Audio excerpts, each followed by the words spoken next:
Witch, putting the K in magic. I'm Joanna DeVoe, and you're watching another episode of Every Which Way. And this time, I am pleased to present you all with author Joanna Penn of The Creative Penn.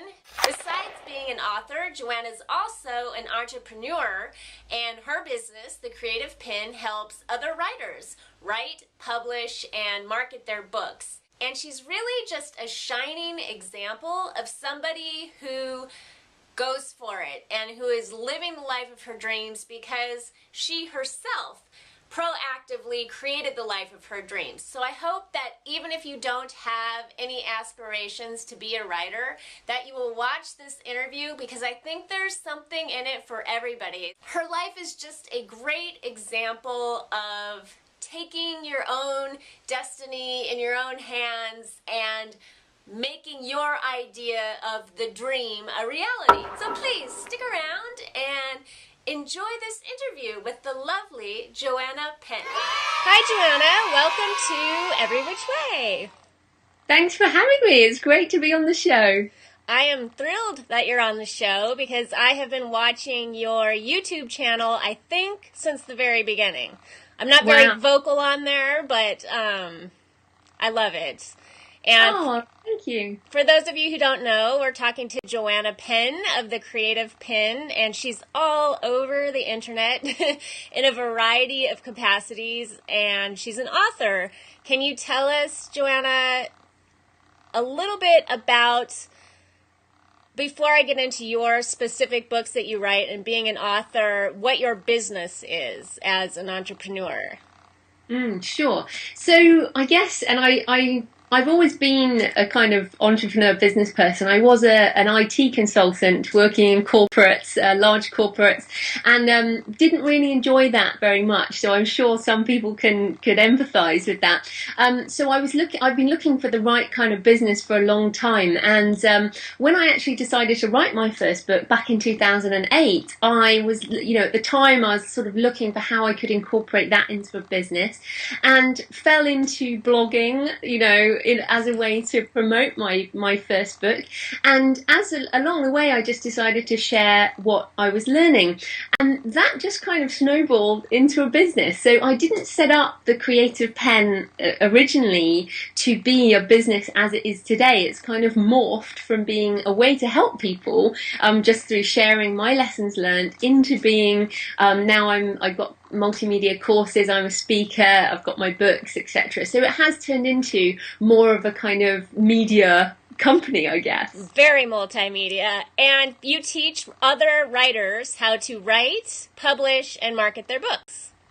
Yeah, and I would say I'm still at the baby end of the whole writing thing. So I've got a couple of fiction novels, a couple of non-fiction. So but I'm fascinated with how we can use internet tools to publish now and to market. Like we're doing video, this type of thing. And a lot of authors are quite introverted, so they often and not particularly technical. So I try and bridge the gap, I guess, between being creative and putting yourself out there in a slightly more techie way. You do a great job, and it's a necessary service today, because as a writer, I can tell you, I hate that you have to do all your own publicity and marketing. Even if you have a publishing deal, you often have to book your own tours and all of that, and it's a little bit depressing. So it's fun to go over to The Creative Penn, and you're so passionate and excited to present these ideas about how authors can market themselves, and you're a self-published author. That's how you put your books into the world, right? Yeah, so I guess on the marketing, you're right. What publishers are good at is the old way of things, which is when publishers just sold to bookstores. So a lot of their marketing capability is selling business to business. Whereas now, you and I can sell straight to the customer, and that's basically what all authors are having to do. And yeah, I'm fascinated by how internet marketing works and how we can use it with our books. So self-publishing is just the bit of getting the book out there, but as we all know, however you're published, it's about being discovered in this sort of world where millions of books come out all the time. Yeah, and creating a brand for yourself, I think, is so important. And you're brilliant at networking, because you interview so many authors and experts in this particular field. So you must have just a huge network of friends that you can bounce ideas off with and call favors in. It's funny again how that started, because I started podcasting, audio only, back in 2009 in order to learn myself. It was kind of, I'll ask to interview people I want to talk to, and in that way I'll learn something and I'll put it out there as a podcast, and then people will say yes. And amazingly, I think I'm at 132 now, podcast number 132, and it's on iTunes and everything. But that, exactly as you say, has meant that things have snowballed over time. So I would really urge people to think, all of this stuff, marketing, all of this takes time to build up.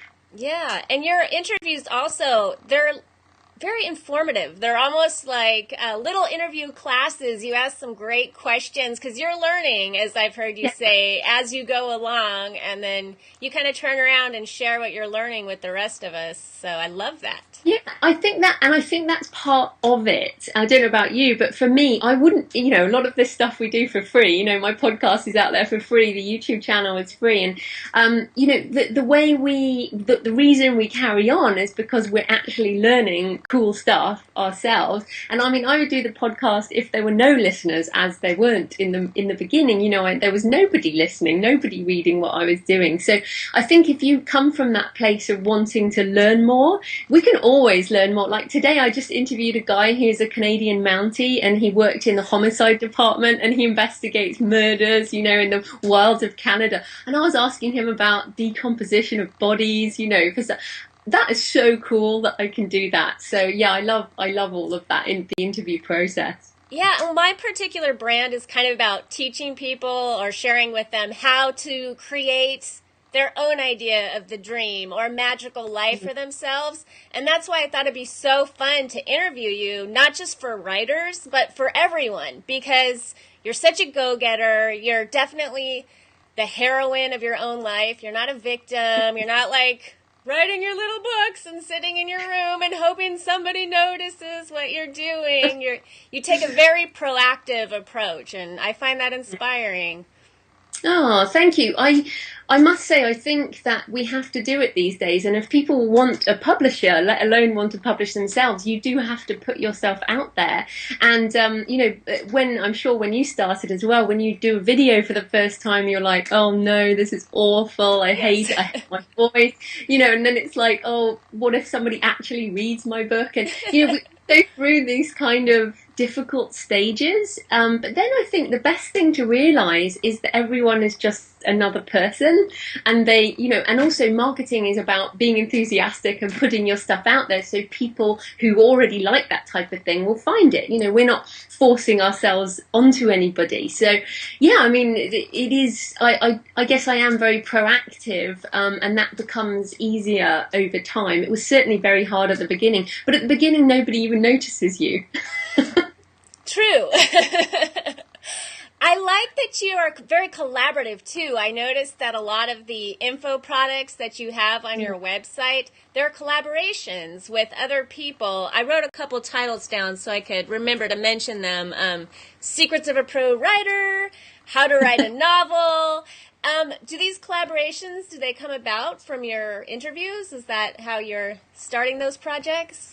Oh, definitely. So my process is Twitter. So Twitter is first for me in terms of connecting with people. So if there's somebody I want to interview, I will follow them on Twitter. In fact, if they're not on Twitter, it's never going to happen, because that's my primary network. So I'll connect with them on Twitter and research them, and then I'll start following them, tweeting their stuff, and then eventually have a conversation, and then invite them on the podcast.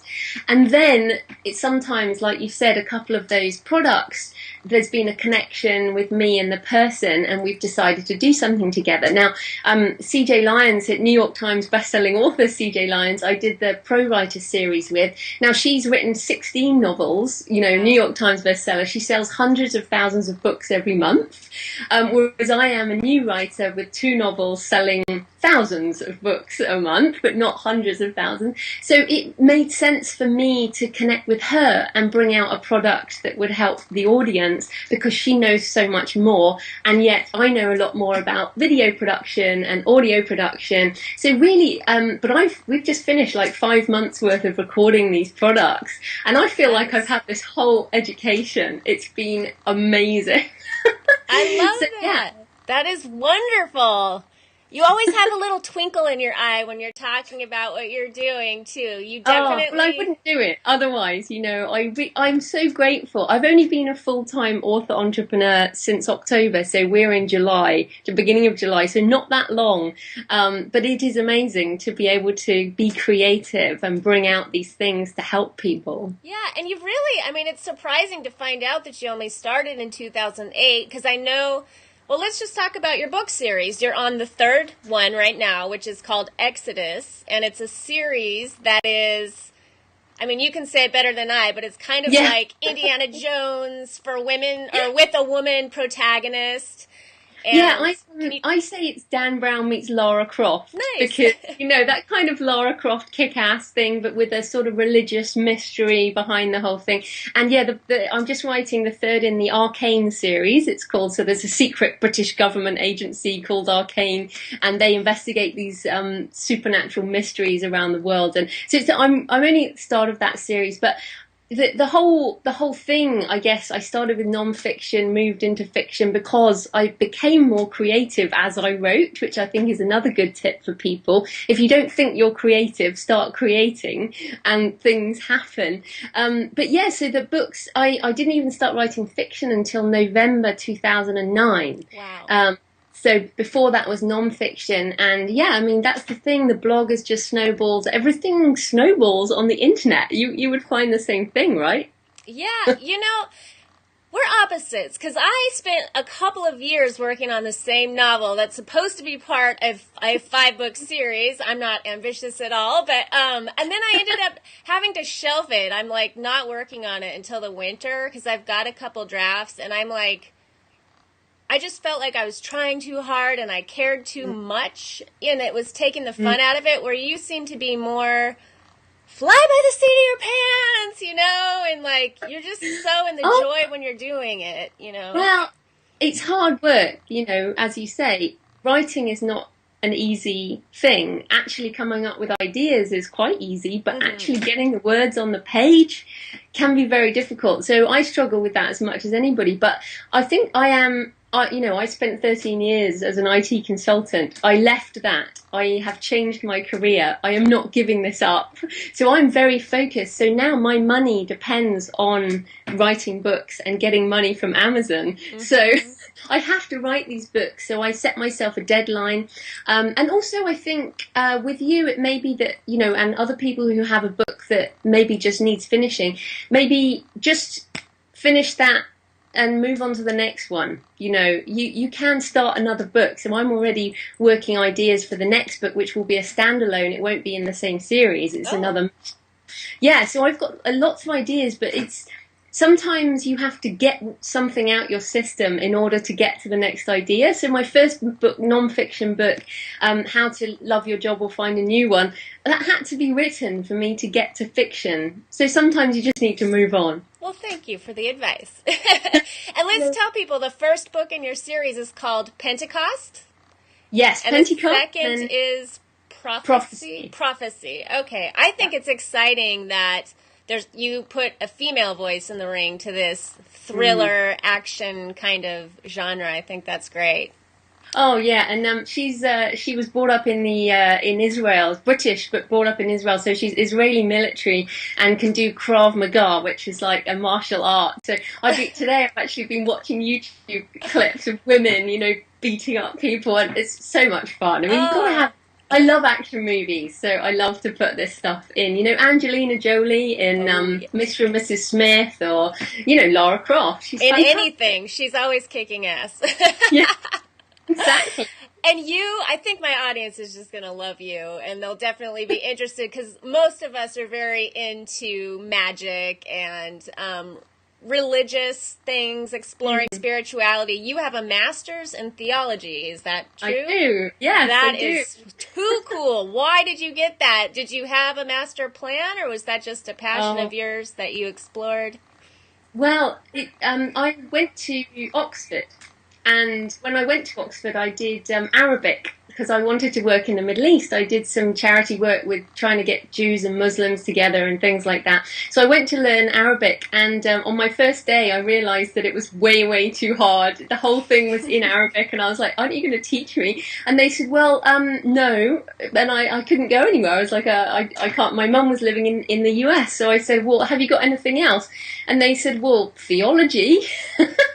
And because I had done ancient Greek, I've studied ancient Greek, and I know my Bible. I wrote this essay and got in to do theology. So, but it's the oldest degree course in the world. So I was studying like really either the Bible in Greek and Hebrew and really old stuff. So a lot of what I did, and also I specialised in psychology of religion, so I'm fascinated with fundamentalism, and this comes out in my books, but I love all of that stuff. It all fascinates me. It is deeply fascinating. I could just pick your brain forever on that. I will leave you alone, but the temptation is there. Maybe I should just read your books and see what I can absorb. Well, part of it, you say about I want to have 7 in my series because 7 is a good kind of spiritual number, So I'm coming up to 3. But each time I'm like, wow. So I want to do one on Kabbalah the next time, and kind of the Spanish Inquisition when the Jews and the Muslims, Christians lived together in Spain. And so I kind of write the book around these things that I want to research some more. And I love traveling, so it's all tax deductible. Yeah, wow, you have it all figured out, woman. Did you, let's say when you quit or you were thinking of quitting working in IT, did you have this master plan of this dream life you wanted to create for yourself, or did you kind of just let it unfold organically and let your bliss kind of take you where it will? I think I always wanted to be a writer, from very young I always wanted to write, but I had that strangely British thing which says you can't be somebody special, you are just, small.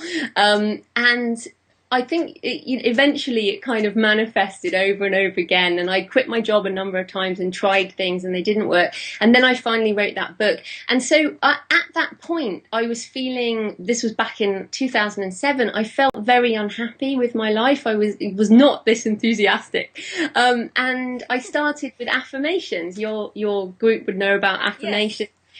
And I started saying, I am creative, I am an author. That was my affirmation. And so I started saying that. And at the beginning, you never believe this stuff, right? You're like, no, that's not true. It's not true, but I'm going to say it anyway. So I started saying that. And it was about 1.5 years before the first book came out, but I still didn't believe I could write fiction. So then I started to write. My next affirmation was, I am a fiction author. And now I have on my wall, I am a best-selling, brand name fiction author. Woo! Well, I'll say it with you for you, Joanna. Yes, out there. But no, I think you have to change your own mindset before you can achieve things. And I really didn't believe I was creative. And the name, The Creative Penn, only came to me about 1 year later. And it's crazy. My name is Penn. That's not a fake name. That is my name.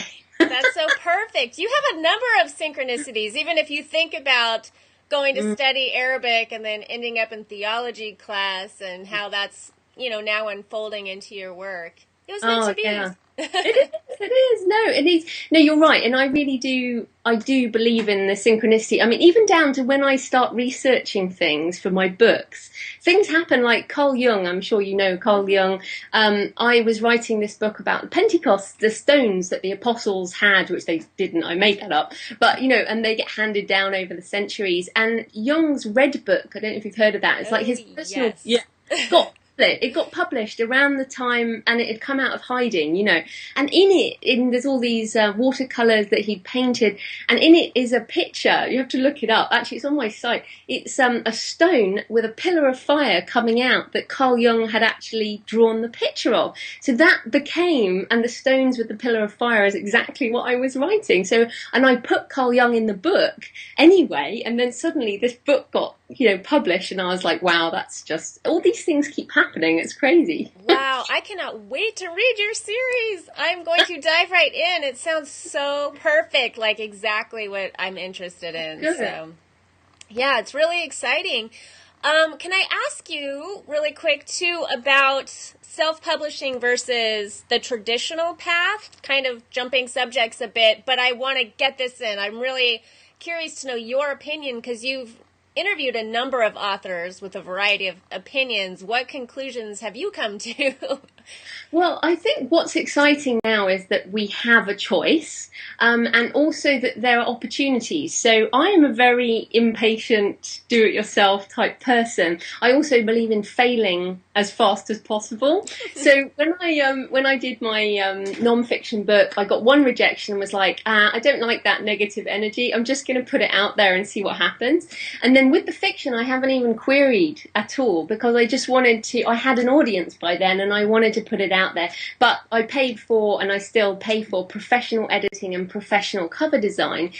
So as long as you do that, there's so much that goes into publishing, as you know, but I'm not against any form of publishing, and I'm actually going to New York next week talking to some agents, so I'm certainly not not gonna not accept a deal if something good comes up. But I think what it means, what I can do now is I can go to a publisher or an agent and say, look, I've sold 40,000 copies of this book myself. I've got this platform, I've got this audience, I've got this podcast audience, like you can, this video audience, and I've got a lot more to offer than a first-time author who hasn't done any of this work. Plus, I've got proven sales record, proven Amazon rankings, all of those. So I see it as it puts me in a much more powerful position, and it gives the publisher something to rate me against, I guess. And then the question is, what do people want? So I think if people are looking for a publishing deal, they have to think, what do I want? Do I want to wait 18 months to see my book out there, or do I want to put it on Kindle tomorrow and start earning money in 60 days, which was important to me? Do I want to go through a lot of the development stuff? Do I want to go through rejection process? So really think about what you want long term. Now, my personal goal, is to be what we're now calling hybrid author, which is where you do some books with a traditional publisher and you self-publish other books, so that you have money coming in from your self-published books and you get the kudos and the bookstore and all of that from the traditional. Does that make sense? Oh, yeah. Yes. And I think you've definitely created an asset of yourself for a publishing house. They can see, well, wow, I mean, it reminds me a lot of bands with record labels. Like, it's all, I think for all artists, this is a good message, is that you have to be proactive, and that the more proactive you are, the more appealing you're going to be to the powers that be. Exactly. And the fact is, and I would say to anyone, you have to have a website and you have to have an email list. So my email list that I'm growing, and I write my fiction under JF Penn. So I've got another site for jfpenn.com. And there, the people that are signing up for my fiction are different to the Creative Penn audience. They're a completely different group. Well, there's a little bit of overlap. But I'm building up, as you say, that asset as a fiction author that I can use. If Amazon went bust, not going to happen, but, if all the publishers went bust, I can still connect with my audience. So however I publish, it doesn't really matter so much as connecting with the customer, which is, coming back to what we're doing, I guess. So, yeah, it's a really exciting time. Have you always been this fearless? You talk about, I was in a hurry to fail, and you just seem so brave. Where does that come from? Is that something you learned throughout your life, or were you just born this way? No, I'll credit two things. I'll credit my mum, who has brought me up as a single mum, worked really, really hard and always said you can do anything. And I will also credit the American self-help movement. Oh, very good. The number of books that I've read on affirmations and all of that. And also, there was a book about 4 years ago called The Last Lecture by Randy Pausch. Did you hear about that? That's amazing. So this guy had pancreatic cancer, and he wrote... Oh, you remember him? Yeah, but go ahead and tell us. Yeah, so he did this thing called The Last Lecture. He knew he was going to die really fast, and it was viral YouTube, but it also got turned into a book. And he talks about, you're going to die, so go live your dreams and just, kick down the brick walls and get on with it. So if I want to be a best-selling thriller author like Lee Child, then I better get on with getting up the ladder, and you have to write 15, 20 books. So I'm going to write 15, 20 books. You know what I mean? So you have to go up the ladder. And I mean, I have off days. We have off days. I mean, but every day you have to get on with it. And another book I would recommend is The War of Art by Stephen Pressfield. Probably know. And I mean, that book is awesome to me. It's like every day you have to fight resistance. And if you want to do something real with your life, something worth doing, you have to fight resistance every day. You have to write 2,000 words every day. You have to get on your blog and get out there, get on Twitter. You have to do this stuff, or just going to watch TV and not achieve anything. Wow, that is awesome. I was going to have you wrap up by giving us a great tip for living a kick-ass life, and you've given us so many already. Let's say there's someone watching this who's always dreamed of being a writer, but is a total chicken and putting their work away in a little drawer somewhere and dreaming big. Can you give them one tip for, taking the leap and putting themselves out into the world?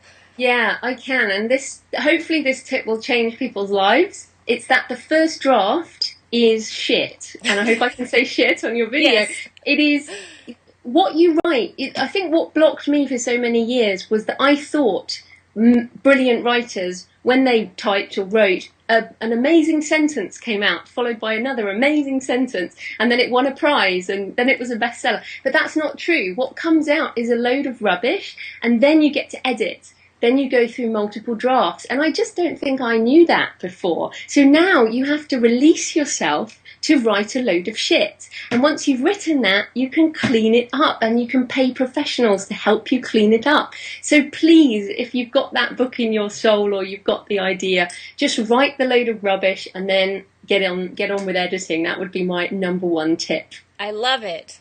Thank you. I'm going to leave this interview short and sweet because you have packed it full of wonderful tips, and I hope all my audience watch it, not just these aspiring writers, because I think you're a great example of living the dream and just going for it. Thanks so much for having me. It was really good to talk to you. It was wonderful. Thank you. Peace. Bye.